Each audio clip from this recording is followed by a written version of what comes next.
here we are.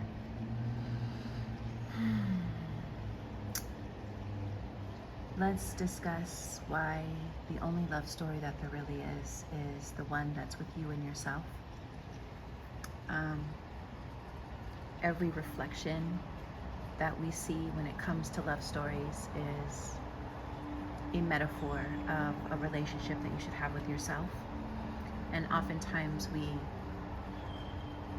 depend and look onto others for filling a void, either filling a void, reconfirming any traumas that we might have, seeing our fathers or mothers and our partners. Everything starts with our subconscious, and from the subconscious begins to marry and have a relationship with the mind. And then they both end up scanning environments that reflect what that memory and what those experiences have been, right? And why this can become detrimental when we don't focus on a space of really truly getting to know ourselves. We talk about know thyself all the time, right? But what exactly does this mean?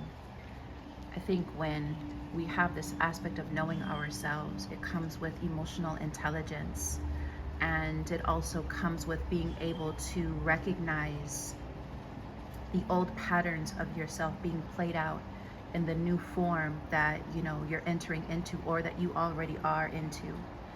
And it can be detrimental when we jump from one relationship to the other.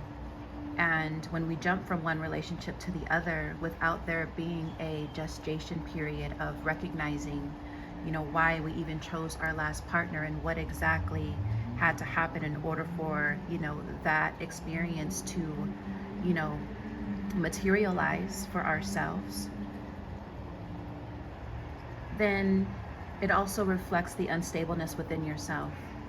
I've always been, not always, I'd probably say within, this last decade, I've always been aware of seeing partners or seeing how they moved from one partner to the next, from one partner to the next, which to me equated to lack of self-love, filling a void, not taking time to understand why you keep jumping from one thing to the other, which is something to me that reflects being unstable, not being able to be comfortable in your own state of being, not honoring the stillness and solitude that should take place throughout this experience that we're in. And when you're not able to recognize these things, you're constantly living in a loop.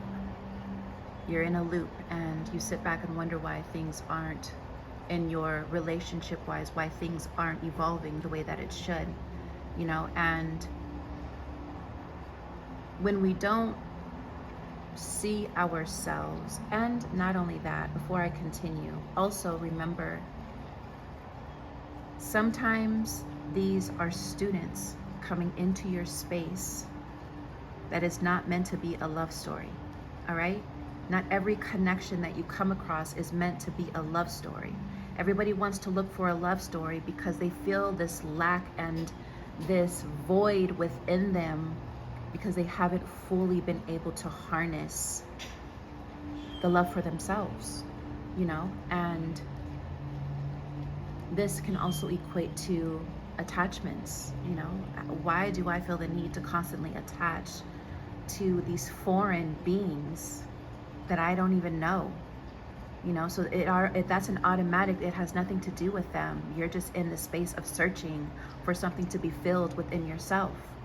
I was once in that space where I was, always looking to fill a void within myself, which is why I went to drugs, which is why I went to alcohol, which is why I went into having sex with random partners, and once you start to evolve within yourself, you start recognizing your patterns. And as you begin to go through this journey of releasing the veil of the deception and of the stories that you told yourself, everything that felt good back then, now you have more of this observance of it, right? You have this awareness of yourself, because you've learned how to step out of this human form and see yourself as a higher being.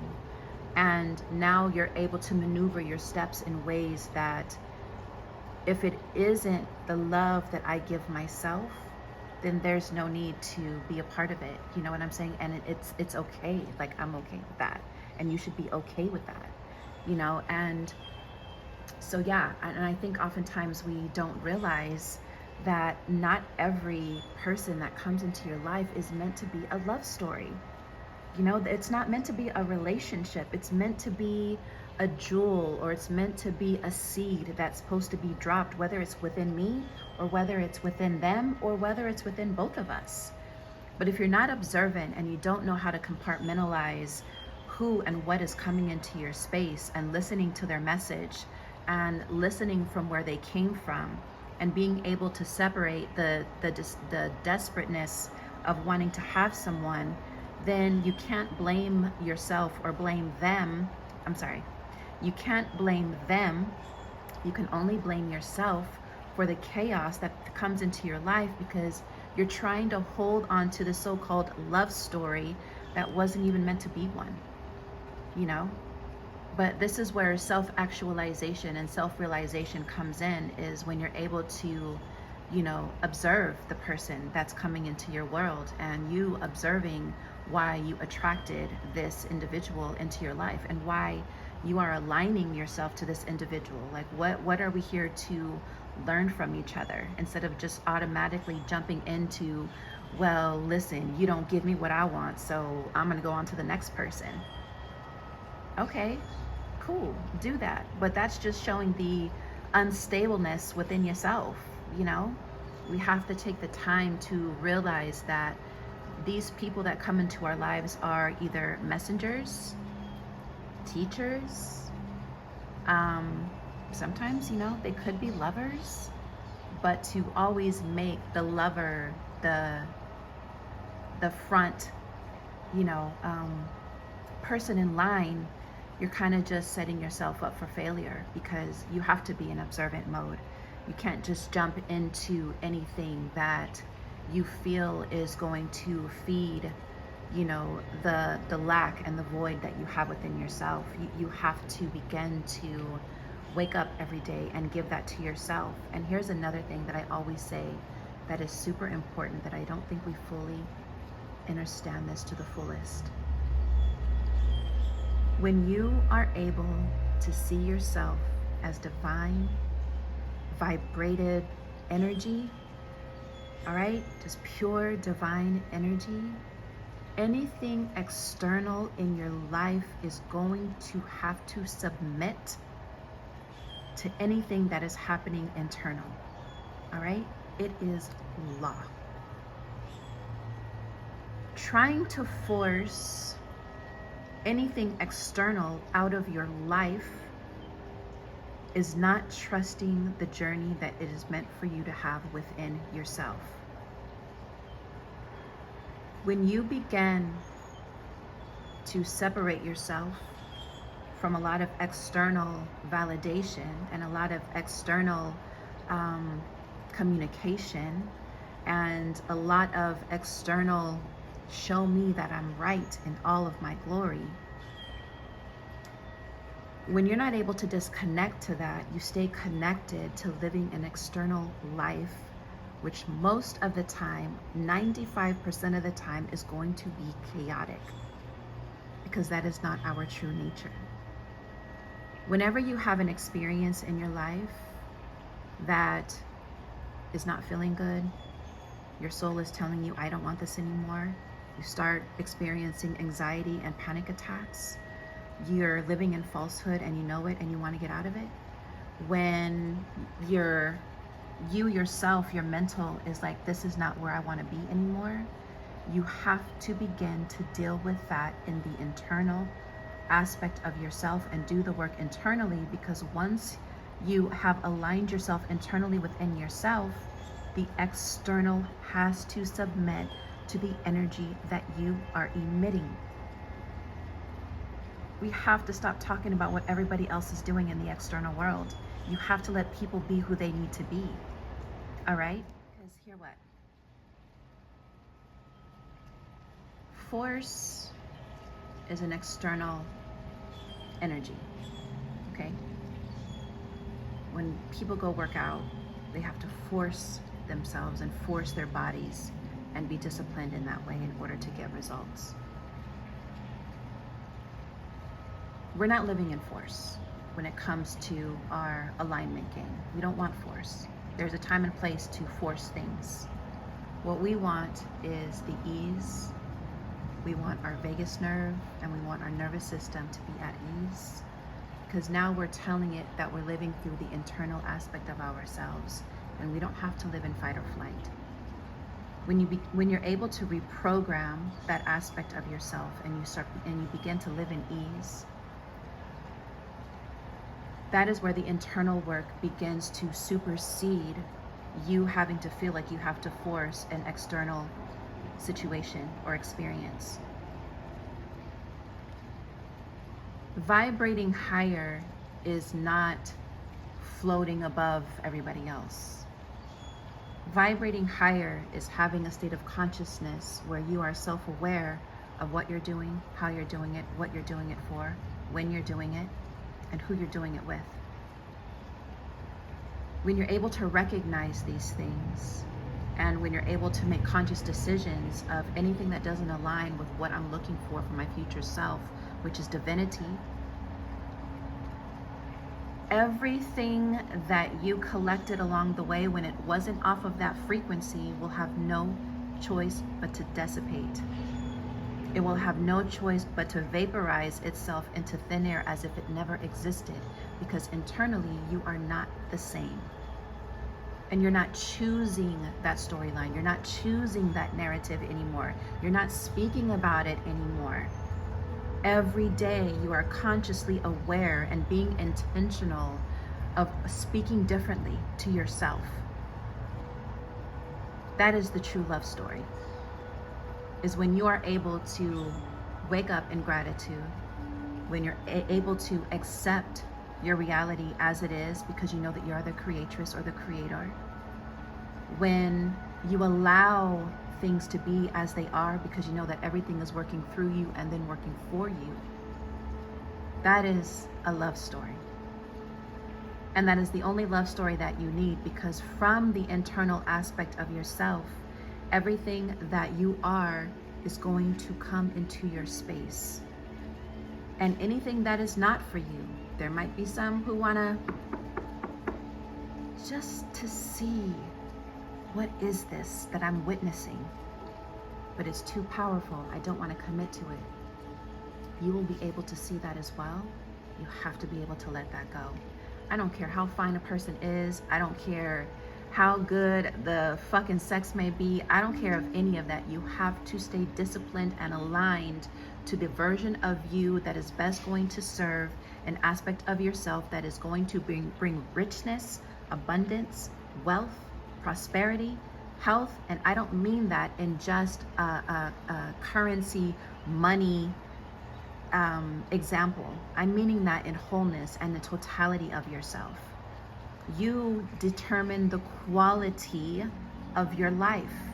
You determine the relationships that you have with others according to the relationship that you have with yourself.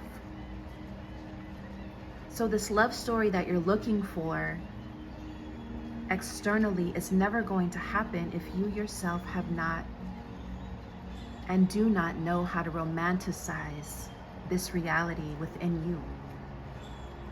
That's pure romance, all right?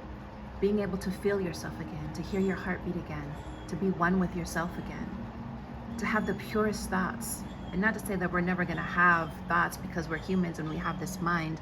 But what I'm saying purest thoughts is when you see yourself in a greater light. You don't have that imposter syndrome. You don't judge yourself. You don't look in the mirror and get down on yourself.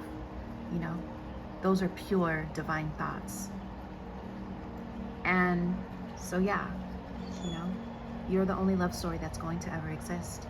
And when you try to live your life by wanting that love story in the external, you're just going to create chaos because you haven't learned how to do that with yourself yet. And that's going to take work. That's going to take acknowledgement. That's going to have to take discipline. That's going to have to honor. That's going to have to allow you to honor this path that you're on. You know, you're going to have grace. You're going to have patience. And the more that you're able to do this, you're able to chisel a lot of the old programs that's within you in order to be able to allow yourself to experience what you truly want to experience. But how can you experience something that you are not? You can't. Life is a reflection, just like this water outside. Let me show you. I was watching this morning while I was sitting here watching the clouds reflect itself on the water. You know, we're water beings. Our bodies are made of just, what is it, 80% water? Everything is reflecting. You know, we flow, we move.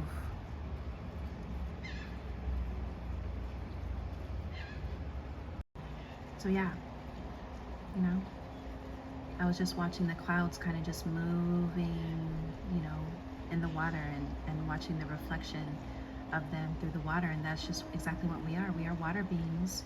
Of course, we're all, you know, elements, but our pure nature is water, you know, it's just what we are. And so we have the capacity to be able to flow. We have the capacity to allow our lives to reflect all that we are. You know, Bruce Lee said it once, be like water, my friends, you know, flow, don't conform, you know. So anyways, thank you guys. I love you guys. And don't forget to like, subscribe, and share. When you guys like and you comment on my videos, it just pushes my shit out there. And I've just had so many new people like join, you know, my channel. And I just love seeing that. I just love your guys' comments. I love when you guys engage. And so the more that you like and subscribe, you're telling the algorithm, like, this is some good shit. Keep pushing it. Push this shit, you know. And it's not me, it's just, you know, my soul. It's my message. And yeah, so you guys are a part of this journey as well. So I wish you guys the best. I just need to make sure there's no lipstick on my teeth. And remember, again, you are infinite being with limitless possibilities, and the only love story that exists is the one that is within yourself, that you have with yourself. All right? Stop giving all of that energy to other people that just don't deserve it yet. All right? Peace.